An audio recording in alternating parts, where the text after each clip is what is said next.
न घासणीचा वापर करता, न कुठला हार्ड स्क्रब वापरता, न कसलंच काही वापरता आज आपण न हात लावता घरच्या घरी भांडे कशा पद्धतीने आपण क्लीन करू शकतो ते बघणार आहोत. नमस्कार, मी प्राजक्ता तुम्हा सर्वांचं पुन्हा एकदा स्वागत करत आहे.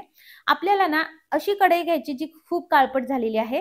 जास्त करून तुम्ही अॅल्युमिनियम किंवा स्टीलची कढई घ्या. आता आम्हाला ही स्टीलची कढई सुद्धा डीप क्लीनिंग करायची आहे. कारण त्याचे जे 2 हँडल आहेत त्याच्याजवळ जे नट आहेत ना ते पूर्ण काळपट थर साचलाय. सो तो निघण्यासाठी आणि पूर्ण काळपटपणा निघण्यासाठी मी ही स्पेशली कढई घेतली आहे. आता बघा रोज चहा केला जातो आणि त्यासोबत ही चाळणी तर वापरली जाते. ही गाळणी कशा पद्धतीने स्वच्छ करावी तर तोच हॅक घेऊन आली आहे. तुम्ही बघू शकता किती घाण झाली आहे. खरं तर ही फार जुनी झालेली आहे, पण ती खराब नाही झाली त्यामुळे फेकू सुद्धा वाटत नाही आहे. पण आपण ही न हात लावता सुद्धा क्लीन करू शकतो. जेवढ्याही तुमच्या घरामध्ये चहाच्या गाळण्या असतील किंवा मोठ्या सुद्धा गाळण्या असतील, त्या तुम्ही या पद्धतीने साफ करू शकता.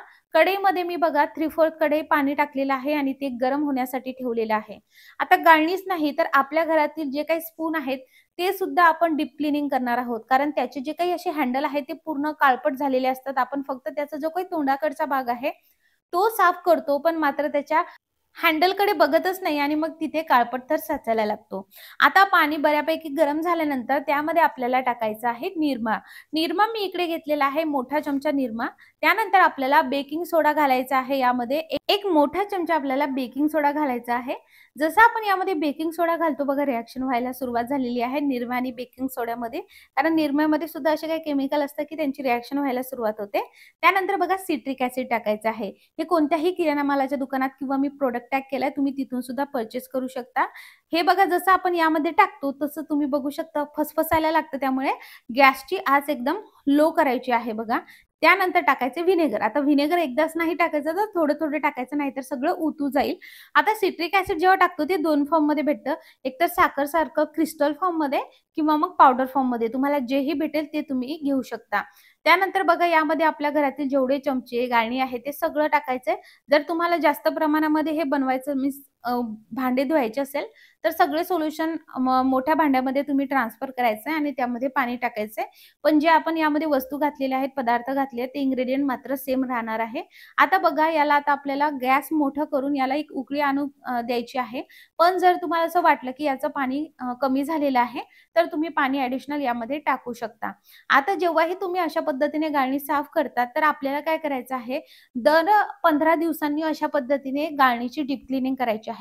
जर तुमच्याकडे डिशवॉशर असेल ना तर मग तुम्हाला तर टेन्शनच नाही, कारण त्याच्यामध्ये गाळणी खूप छान पद्धतीने क्लीन निघतात.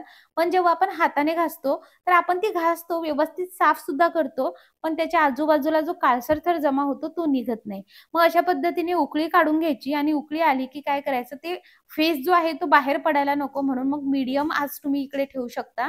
पण मोठ्या ते मीडियम आचवरती आपल्याला याला 10 मिनिटं यात उकळवायचं आहे. याने काय होईल तर जे चमचे आहे त्याचे जे काही काळसर थर साचलेला आहे त्याच्या हँडलला ते सुद्धा भिजला जाईल आणि ते सुद्धा निघेल. आणि हळूहळू जेव्हा तुम्ही हे बघाल ना तर याचं पाणी असं काळं झालेलं दिसेल. बघा हळूहळू काळं होऊन जातं बघा. आणि त्याच्यातली जी आपण गाळणी वगैरे टाकल्या त्याचा पूर्ण मळ निघायला लागतो. त्यामुळे आपल्याला घासायची सुद्धा गरज पडत नाही. कंप्लीट आपल्याला 10 मिनिटं मध्यम ते मोठ्या आचेवरती याला उकळी येऊ द्यायची आहे. त्यानंतर बघा हे गरम असतं फार, त्यामुळे लगेच तुम्हाला हँडल करायचं नाही आहे. या पद्धतीने आता मी काढून घेते आहे. कारण हे ना थोडंसं अंगावरती उडू शकतं. पण मात्र याला पूर्ण आपल्याला थंड सुद्धा करायचं नाही. आपला हात जेवढं सहन करेल तितपत हे थंड होऊ द्यायचं, म्हणजे कोमटसर होऊ द्यायचं आणि नंतर लगेच साफ करायचं. तर तुम्ही पाण्याचा कलर बघू शकता पूर्ण काळा झालेला आहे. आता जर तुम्हाला अशा वेळेस वाटलं की तुम्हाला चमचे सुद्धा घासायचे तर तुम्ही घासू शकता, पण खरं तर गरज नाही. तुम्ही बघू शकता रिझल्ट अगदी तुमच्या समोर आहे. पण मात्र ही जी काही गाळणी आहेत ह्या जर तुम्ही 15 दिवसाला डीप क्लीनिंग केलं तर तुम्हाला बिलकुल घासणी लावायची गरज नाही. पण याची जी काही जाळी असते बघा, त्या जाळीमध्ये ते पत्तीचे छोटे-छोटे कण अडकलेले असतात. तर ते काढण्यासाठी आपल्याला इकडे जुन्या टूथब्रशचा वापर करायचा आहे. आणि हे बघा हे जे हँडल असतं ना इथे सुद्धा घासून घ्यायचं. ह्या बॉर्डरचा काळसरपणा तो पूर्ण भिजलेला असतो पण तो निघत नाही. सो अशा वेळेस या जुन्या टूथब्रशचा वापर करायचा आहे आणि गाळणी घासून घ्यायची. आपण जे चमचे यामध्ये टाकलेले आहेत, ते चमचे आपल्याला बिलकुल घासून घ्यायची गरज नाही. या पद्धतीने तुम्हाला घासून घ्यायचंय आणि नंतर हे कोमटसर होऊ द्यायचं, त्यामध्येच ठेवायचं. वाटलंच तर घासणीने घासून घेऊ शकता. तुम्ही बघू शकता बऱ्यापैकी निघलंय. मध्ये थोडंसं बाकी आहे, पण ते घासणीने घासलं तर पूर्ण निघून जाईल आणि ही गाळणी बघू शकता तुम्ही पूर्ण क्लीन निघालेली आहे. एकदम भारी निघते. आपल्याला बिलकुल हात वगैरे खराब करायची गरज नाही.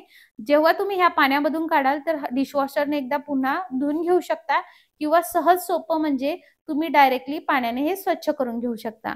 आता जसं मी तुम्हाला आधी सांगितलं होतं, की मी ही कढई सुद्धा व्यवस्थित याने साफ करून घेतली आहे.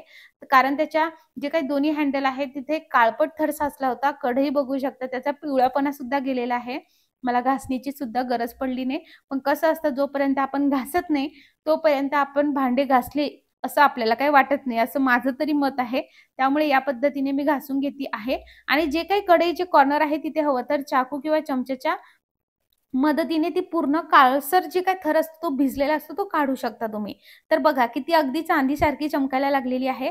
आता हे सगळे भांडे आपण व्यवस्थित पाण्याने स्वच्छ असे धुवून घेणार आहोत आणि नंतर हे व्यवस्थित सुकण्यासाठी ठेवायचे. 15 दिवसातून जर तुम्ही या पद्धतीने हे रिपीट केलं तर तुम्हाला बिलकुलच अशा पद्धतीने भांडे पूर्ण काळपट होणार नाही आणि चमचे सुद्धा तुम्ही या पद्धतीने नेहमी डीप क्लीनिंग करत जा आणि गाळणीची सुद्धा डीप क्लीनिंग करत जा.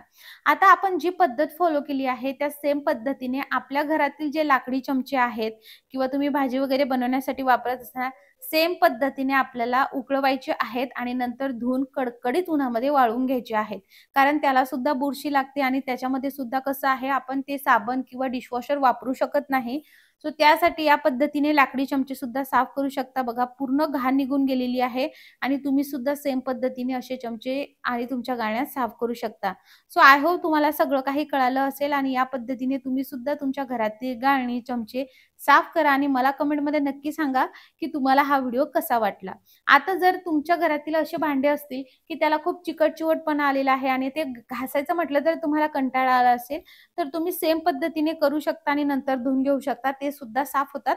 फक्त फरक एवढा आहे, की तुमचा गॅस मात्र खूप जास्त तुम्हाला लागेल. कारण जेवढे जास्त तुम्ही भांडे घ्याल, तेवढं जास्त तुम्हाला पाणी लागेल आणि तेवढाच जास्त त्याला टाईम सुद्धा लागेल उकळी येण्यासाठी. सो जर तुम्हाला जे सोयीचं वाटलं त्या पद्धतीने तुम्ही करू शकता आणि अशा पद्धतीने स्टीलची भांडी चांदीसारखी चमकवू शकता. जेव्हा तुम्ही हे स्पून धुता त्यानंतर लगेच तुम्ही अशा पद्धतीने स्टँड सुद्धा वापरू शकता. तुम्हाला जर असं स्टँड हवं असेल तर कमेंटमध्ये लिंक टाइप करा किंवा मी प्रॉडक्ट टॅग केलेले आहे.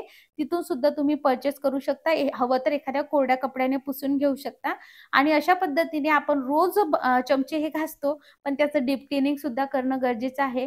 जर आपण असे डीप क्लीनिंग करत राहिलो तर आपल्या घरातील जे काही भांडं आहे ते शेवटपर्यंत छान असं चमकतं आणि आपल्याला आपलं किचन जेवढं छान चमकलं आणि क्लीन असलं ना, तर आपल्याला स्वयंपाक करण्याची मजाच वेगळी येते. एक वेगळीच पॉझिटिव्ह एनर्जी राहते. जर तुम्हाला हा व्हिडिओ आवडला असेल मला कमेंटमध्ये नक्की सांगा. हा व्हिडिओ तुम्ही कोणत्या गावातून किंवा शहरातून बघितला मला हे सुद्धा कमेंटमध्ये नक्की सांगा. आणि हो मंडळी, हा व्हिडिओ बघितल्याबद्दल तुम्हा सर्वांचे खूप खूप आभार. तुम्ही हा व्हिडिओ तुमच्या फ्रेंड्स आणि फॅमिली सोबत नक्की शेअर करा.